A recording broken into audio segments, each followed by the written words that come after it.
Even this year, the Manipur long to the year this due to deforestation. So in the theme of planting more and more trees to save the environment, the city chief guest now, Sibu Gaba, Torom Sibu, Haile Dexin Child of the P. Matanga, the city guest owner, like the Missouri, Madam Victoria Yanko. Superintendent of Police Taxing. She is well known for her community service and being recognized even by several organizations and government of Manipur as well as India. President of guest of honor, school principal, Dr. K. Chandra Singh, Haiba, Thoram Amasung Labor guys, members of the school Lising and my boy Tamjari, Masi, a boy Yum the Hambraga, Sai Yum the Tabina Basu, organizing committee, Michael Norum the Commander. Thank you all. Matanga secondary school game. Ready to labor my voicing. Please welcome on to present to all coming song.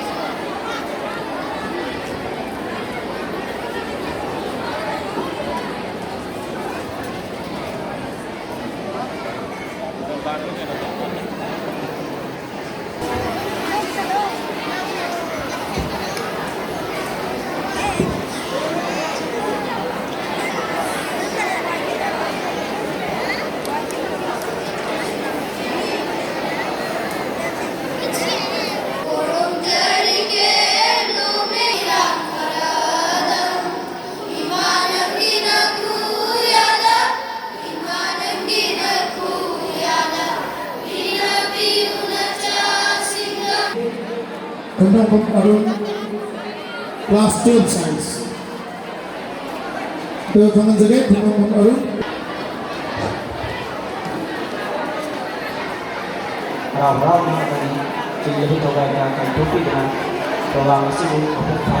Biriba, Aigina Pukwa, School Sigina, Founder of Song Siamen Gito, Biriba, 3 case mentor Mangang. National and international awardee was to have a hand among the Kai Kumnabuturi. Lona guest of honors give among the Tamlaga, Salagadi, Hata Sati, Ogalevan Haron Singsina, Tungdovana Zavamatam, the My Park, Wagon Habatu Tamzani, the Sigi Hogalabiva, the Sigitoan Society Sector Gada, Tabak Atoba, Portfolio Gapa, Poldes Yandi Horaga, Doctor Engineer Police, Lomi Pawa Yona. Was I out in the Khangabok of my papa? We have a book Tamzanage, Luna, Sige.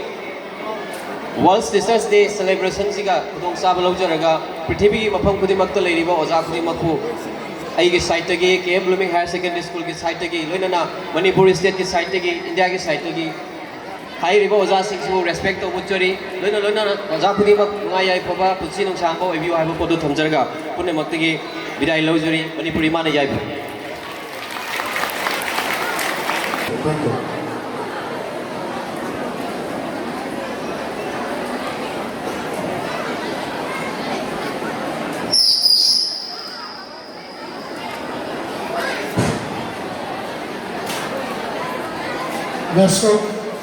Backstroke stitching, the English and permanent alphabet for the first time in the world.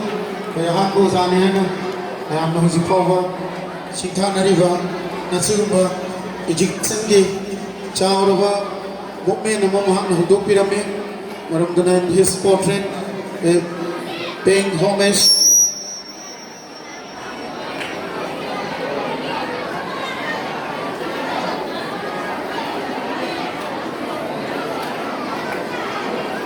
Kay behind peace, amasong kay invite sing na ahanda laisu katlaw matong dai koy kay kung nazari ko zasing amasong kay mahiroi mihut khara so dum katti hoina kanjari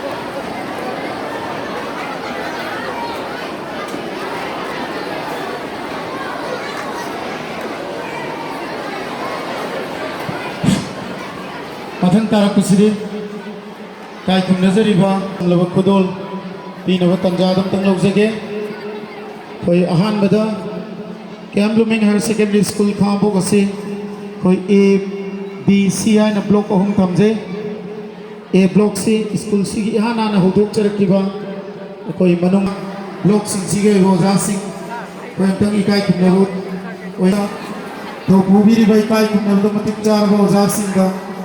Mahiroi Singna, Jamlo Kudol, Ratamlo, Tanjadu Longage, Lexing Direxi, Manga Tamjari by Koi Ahamba, Stacy Mamani. A Blocky, Koi Vice Principal Evening Sip, Sir N. Radhamon, A Blocky, Morning Sipki, Vice Principal, Sir Vasanta, Sir Somesh Kumar.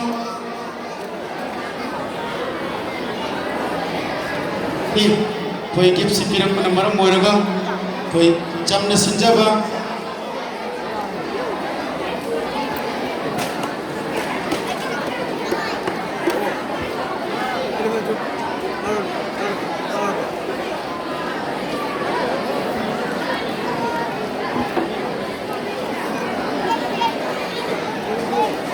Singla, Taki Kamiguna, and when you block any of the video goes out, the block any of the Mahiro, the Koi Sang Atane, the Koi Mahiro Atane, we walk alone, Koi down season and a living over, Spilly was asking on some Mahiro singing, I want to see Chamlava, Arumasina, Laro Kadamoina Utuna, Caesarba.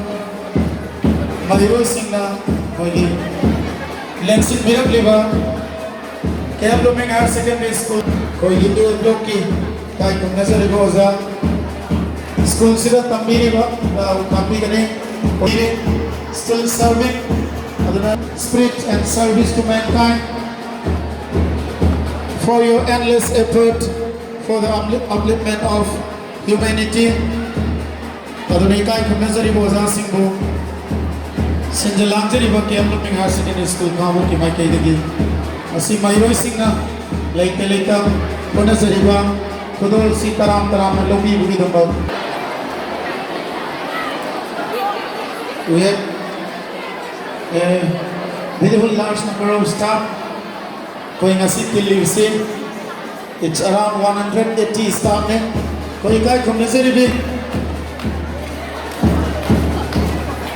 koi Masai Hazel Gibudo, Amachita Romale, and when they Hazel Gibu was asking that confusion like Homale, higher secondary section he was asking Jordan, Yawson Bio Hazel, and going higher secondary section, high school section, anyone they go in Hazel.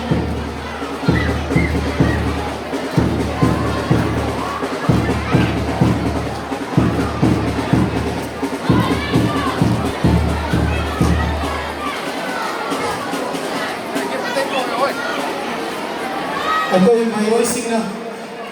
Madam Songa Traverse, higher secondary section Eka Missouri, lecturers in the show, Koi Chamlava, my voicing the sister of Kodola Hotan, Amazon, Koi High School, primary section, intermediate section, Koi Eka Missouri, Koi School City, my voicing in my Kaidi. Tambada kuning dan dana lobby na organizing committee ki mai ke digi nolok na kurang.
ꯅꯝꯃꯣꯒꯦ ꯇꯧ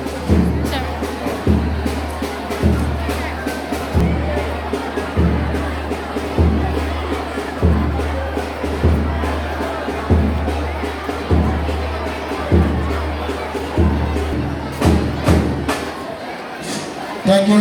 Matang asidi moraga ahambara B block ki matang lecture birak nomor cari juga koksi dage tai kumizari ro B block morning shift lagi di boza ko ye James teacher se matang Sir Jameson tai kumizari ro vice principal